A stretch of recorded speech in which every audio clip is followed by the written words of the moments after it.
Today, we're going to talk about housing options in South Austin. This part of the metro is an excellent example of how location will have a huge impact on property values. The Colorado River cuts right through the downtown area, and to the north is the more densely populated urban area where there are very few height restrictions.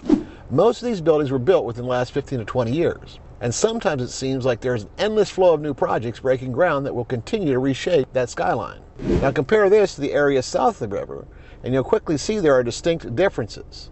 There are going to be more trees, more hills, and the buildings aren't nearly as tall.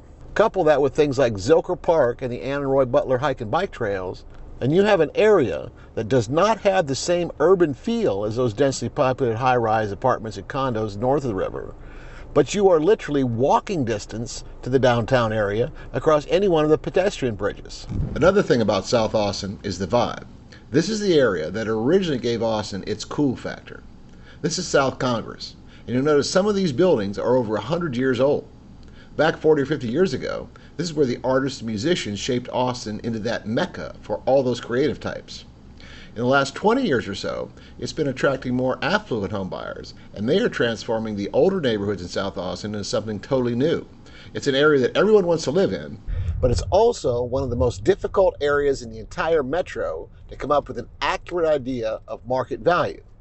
That's if we can agree that market value is the price that a qualified buyer is willing to pay for a property.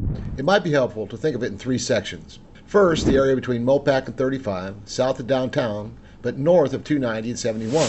Second is the area south of 290, but still between Mopac and 35. And finally, the area east of 35. These homes are in the Zilker neighborhood, which is in the area close to downtown. You're going to find a lot of new construction, and most of it will be limited to a single lot. But there are also examples where a developer is able to buy a larger parcel of land and build multiple homes. These types of pockets provide a better sense of neighborhood since all these homes have similar design characteristics, much like a master plan community. But when you have new construction on the same street as the older homes, the question becomes, what happens to the value of those older houses? Well, that's going to depend on who you ask. The homeowner is going to think the house is worth more than the developer who wants to tear it down and build a big, new, modern house. And somewhere in between those two extremes, that potential home buyer who wants to live in the area but can't quite afford that $2 to $3 million brand new home. Another thing to take into consideration is what else is in the area.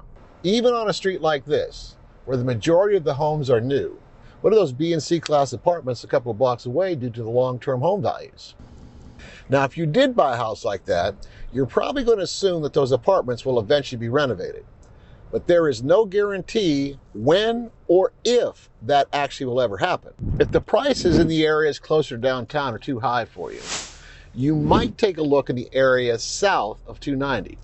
You're going to find the same type of new construction here, but the original homes are going to be much smaller than the ones in the neighborhoods closer to downtown.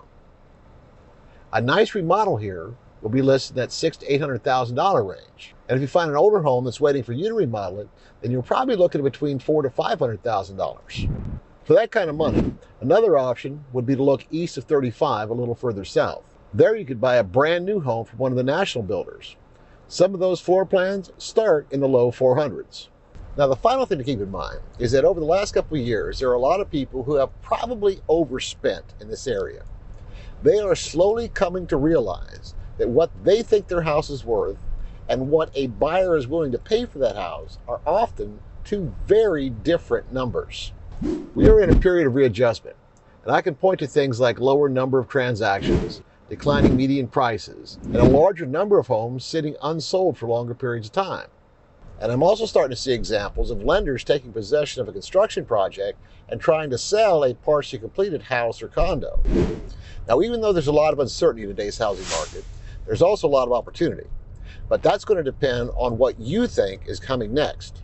Don't hesitate to reach out if you have any questions or if you'd like to find out how I might be able to help you make better decisions if you think about buying or selling real estate. Also, if you like this video, you should check out this one because it's going to show you the types of developments taking place along the Red Line Transit Rail.